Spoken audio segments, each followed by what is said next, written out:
Hello বন্ধুরা, যদি LCD কানেক্টরে কোনো সমস্যা হয়, যদি ভেঙে যায় কিংবা ডিসপুট হয়ে যায়, তখন আমরা এলসিডি কানেক্টর খুব সহজে মাত্র 2 মিনিটের মধ্যে কিভাবে রিপ্লেস করব। এলসিডি কানেক্টর ভেঙে গেলে কিন্তু খুবই অসুবিধা, এলসিডি হোয়াইট হয়ে যায়, টাচপ্যাড কাজ করে না। এই সমাধান আমরা এই ভিডিওতে দেখব মাত্র 2 মিনিটে। সো দেরি করবো না, ভিডিওটি শুরু করব আমরা। এর জন্য আমাদের দরকার হবে সোল্ডারিং আয়রন এবং ভালো মানের পেস্ট। আমি এখানে রজন ইউজ করি, এটা আমার বেস্ট মনে হয়। চলো আমরা ভিডিওটি শুরু করি।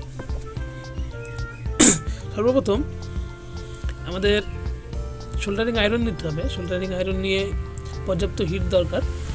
এরপর আমরা সোল্ডারিং আয়রনের সঙ্গে এই এলসিডি কানেক্টর পাত্তাটা হালকাভাবে রাখবো, রেখে হালকা করে পেস্ট দিয়ে নেব। হালকা একটু গরম হবে, গরম হলে আমরা পেস্ট দিয়ে নেব। পেস্ট দিয়ে নিলে আমাদের কাজটা সুবিধাজনকভাবে হয়ে যাবে। মাত্র 2 মিনিটের মধ্যে আমরা এই কাজটা করে ফেলতে পারবো। খুব সহজেই কিন্তু এটা গরম হচ্ছে, গরম হয়ে কিন্তু খুলে গেল। সো এবার আমরা এখানে নতুন একটা কানেক্টর ইনস্টল করব। নতুন কানেক্টরটা আমরা ভালোভাবে সোল্ডিং করে নিয়ে সেম পদ্ধতিতে কিন্তু এটা আবার ফিক্স করে দেব। আমরা এখানে এর উপরে রেখে দিলে কিন্তু অটোমেটিকলি এটা এখানে ফিক্স হয়ে যাবে। আমাদের এক্সট্রাভাবে কোনো কাজ করতে হবে না, খুব সহজেই কিন্তু এটা ফিক্স হয়ে গেল।